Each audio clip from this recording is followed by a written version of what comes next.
Sebuah langkah finansial dan geopolitik yang sangat berani sedang disiapkan di Eropa. Para pemimpin Eropa bergerak menuju persetujuan untuk mengalirkan dana pinjaman senilai 140 miliar euro, atau sekitar 2.700 triliun rupiah, kepada Ukraina. Yang membuat skema ini menjadi sorotan dunia adalah, pinjaman raksasa ini akan dijamin melalui aset bank sentral Rusia yang dibekukan. Proposal dari Komisi Eropa ini dinilai krusial agar Ukraina dapat terus mempertahankan upaya pertahanannya di tengah defisit anggaran yang sangat signifikan. Menteri Luar Negeri Polandia, Radoslaw Sikorski, mengungkapkan sentimen Eropa, sangat sederhana, kita menggunakan uang agresor atau kita harus menggunakan uang kita sendiri. Jangan tanya saya mana yang saya pilih. Mengapa Uni Eropa memilih skema pinjaman daripada penyitaan langsung? Bagaimana skema ini bekerja dan apa risikonya? Dan mengapa ada keraguan dari negara G7, termasuk Amerika Serikat? Dalam 20 menit ke depan, kita akan bedah rencana finansial yang dapat mengubah perhitungan perang di Ukraina.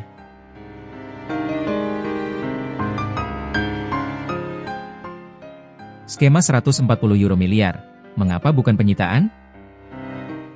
Inti dari rencana Komisi Eropa ini adalah memberikan pinjaman tanpa bunga kepada Ukraina sebesar 140 miliar euro. Sumber jaminannya adalah aset Rusia yang dibekukan dan disimpan di lembaga keuangan utama Eropa, seperti Euroclear. Mengapa Uni Eropa tidak langsung menyita aset Rusia secara permanen? Seorang pejabat senior UE menegaskan bahwa, yang kami usulkan bukanlah penyitaan. Ini adalah perbedaan yang sangat krusial. Penyitaan permanen dapat melanggar hukum internasional dan menciptakan presiden buruk yang berpotensi menyebabkan ketidakpercayaan terhadap euro sebagai mata uang cadangan. Sebaliknya, skema ini menggunakan nilai aset yang dibekukan sebagai jaminan atau kolateral untuk pinjaman. Skema ini dibangun di atas asumsi bahwa ketika konflik berakhir, Rusia akan dipaksa menggunakan aset tersebut untuk membayar reparasi perang. Jika Rusia membayar, pinjaman UE akan dilunasi. Jika tidak, aset tersebut akan dilebur untuk menutupi pinjaman.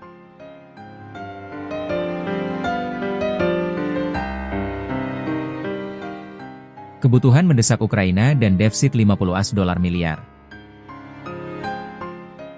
Keputusan Uni Eropa ini bukanlah tanpa alasan, tetapi didorong oleh kebutuhan yang sangat mendesak dari Kiev.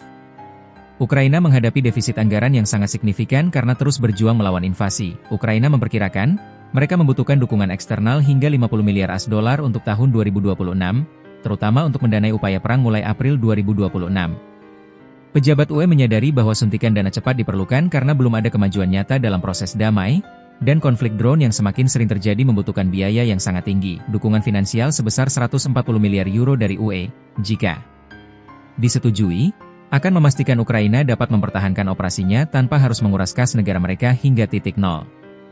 Ini adalah langkah yang bertujuan mengubah perhitungan Rusia, seperti yang didukung oleh Kanselir Jerman, Friedrich Merz.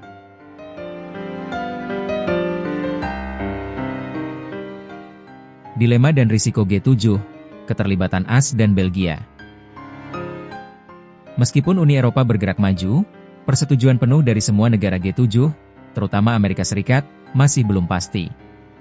Ini karena adanya kekhawatiran yang sah tentang risiko dan beban yang akan ditanggung. Belgia adalah salah satu negara yang paling keras menuntut jaminan. Mengapa?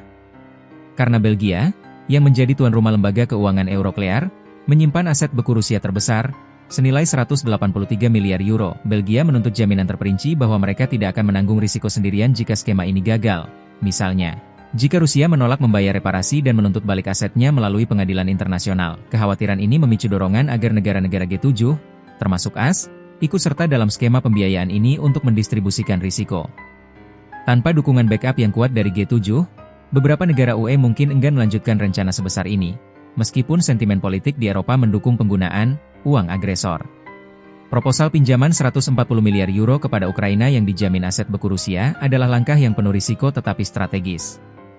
Ini adalah upaya untuk memberi Ukraina kemampuan finansial untuk terus bertarung, sekaligus mengirimkan sinyal kepada Moskow bahwa biaya agresi akan ditanggung oleh aset mereka sendiri. Meskipun Uni Eropa optimis, dengan pertemuan puncak di Brussels menjadi kunci penentu, kehadiran risiko hukum, tuntutan jaminan dari negara-negara penyimpan aset seperti Belgia, dan keraguan AS di Washington masih menjadi tantangan utama.